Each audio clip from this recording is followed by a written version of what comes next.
असम के चुनाव ये 2026 में होने जा रहा है। उसमें यूपीपीएल की तरफ से हम लोग प्रिपरेशन कर रहा हूँ और यूपीपीएल की तरफ से ये चुनाव हम लोग अच्छी तरह से लड़ेंगे, इसके लिए हम लोग प्रिपरेशन कर रहा हूँ।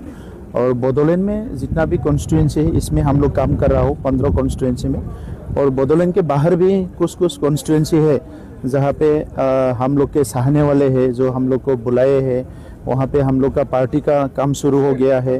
तो कुछ कॉन्स्टिट्यूंसी है जो हमारे लिए फेवरेबल है, ऐसा कुछ 6-7 कॉन्स्टिट्यूंसी हम लोग देख रहे हैं। तो कुल मिला के 20-25 सीट में हम लोग लड़ने के लिए तैयार कर रहे हैं, क्योंकि हम लोग भारत की एक रजिस्टर्ड पॉलिटिकल पार्टी है।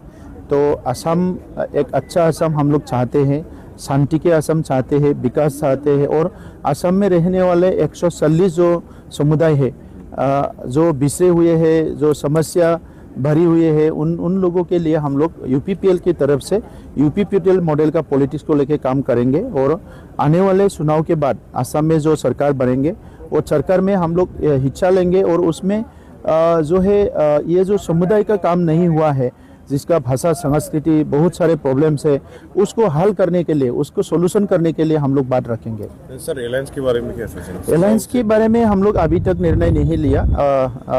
हमारे जो एक जातीय उत्सव आ रहा है, डोमासी आ रहा है, बिहू, तो उसके बाद ही हम लोग इसको तैयार करेंगे। सर बीटीसी से प्रोग्राम महिलारी कह रहे हैं कि यूपीपीएल के लिए अगर एनडीए अलायंस बीटीसी का जो 15 सीट है उसमें जगह नहीं। देखिए, हग्रमा मोहिलारी जी का बोलना ना बोलना से कुछ नहीं होता है। उनका पार्टी के लिए वो काम करेंगे, हमारे पार्टी के लिए हम काम करेंगे।